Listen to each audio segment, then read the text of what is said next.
Hello, everyone. Welcome to another Daily Gym. Today is Wednesday, January 29th, 2025.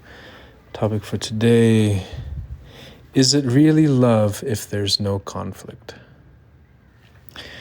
So, talking with different friends about romantic relationships and reflecting on the ones that I've been in the past, and just thinking about, what's the future hold for me.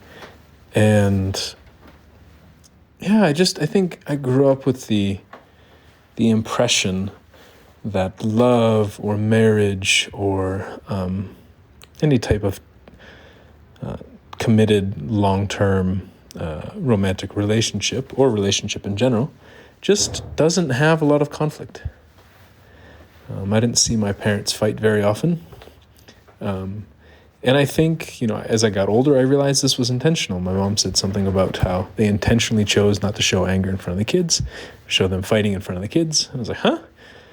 Based on her experiences growing up, seeing her mom and her dad fight, and it get somewhat, not super violent, but somewhat, a little bit violent.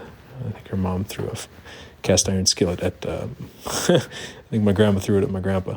I think missed, though, but still. So I think seeing that growing up, she decided, okay, let's not show some of the conflict. But I think what the lesson I learned is that love doesn't have conflict. If there's conflict, it's not love.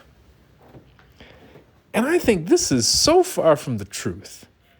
I don't know, though, because I think a lot of times we reflect on love and we think falling in love with somebody is having the same values, having the same direction in life, having the same hobbies, having the same preferences, just having so much that's in common.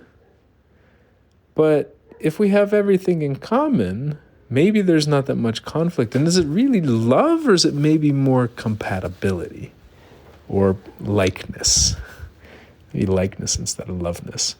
And I think what I've learned over the last few months especially is that I think love is about being able to keep fighting and never giving up on the other person despite the conflicts. And not expecting there to be no conflict. And I think that's where a lot of us are actually trying to have peaceful relationships. We're not trying to have loving relationships, because peaceful relationships for me are the absence of conflict. But peaceful relationships, in my experience, have been rather dull, dreary, empty, kind of numb. And maybe other people choose that because maybe that's what they choose in life. But I choose to feel a lot, to be alive, to be exuberant. And I think often that comes from conflict. And sometimes when we're with somebody who is more obviously different than us, in many ways, not just physically looking, but, in just many ways, and personality and backgrounds and stuff like this, then it's almost coming into it knowing that there's going to be conflict.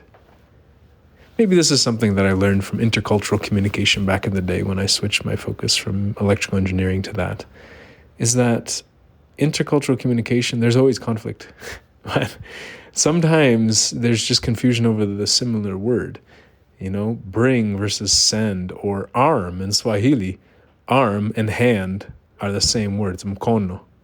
So it goes from the shoulder all the way down to the tip of the fingers. That's one word, mkono.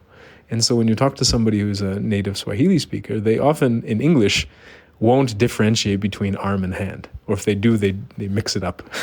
I'm like, no, wait, where? Your arm? My arm hurts. I'm like, but in your hand? And so I think when we know that there's difference, we are more aware of the conflicts. When we think there's similarity, we may overlook the conflicts and think there are no conflicts, or hope that there are no conflicts. So I don't know, I'm just really reflecting on this and how people choose who they want to date and who they want to marry, and who and how they deal with the conflicts or lack of conflicts, and whether we want people who are more similar to us or different than us, and the pros and cons, benefits, the whatever you want to call them, just drawbacks from things like this. Just thinking that maybe love requires conflict. Admitting that there's conflict, because there's always conflict there. Even two people who seem so similar, they're not going to have the exact same backgrounds. Even two siblings don't have the exact same backgrounds. Even identical twins don't have the exact same backgrounds, because maybe they've had it, things happen at different times in different places, and especially as they grow older, then they interact with different people at different times, different teachers, different students, different friends, etc., etc.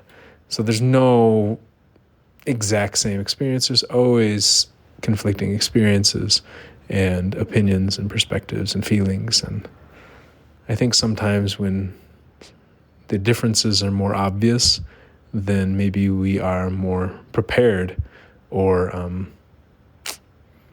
maybe we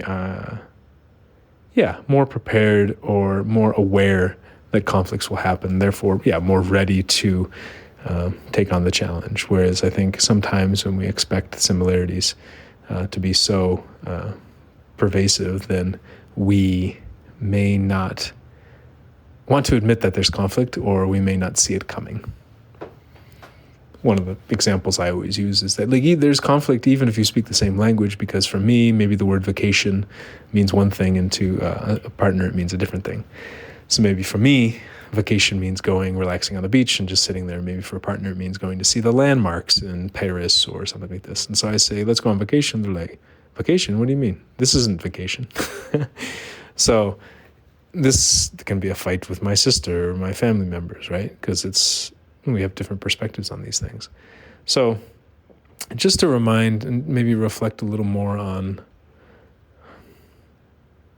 maybe dispelling the myth that we have to have so much compatibility for love, and maybe there's actually more love in the conflict and the differences, or there can be, at least, if people are willing to work through and fight through it instead of just give up.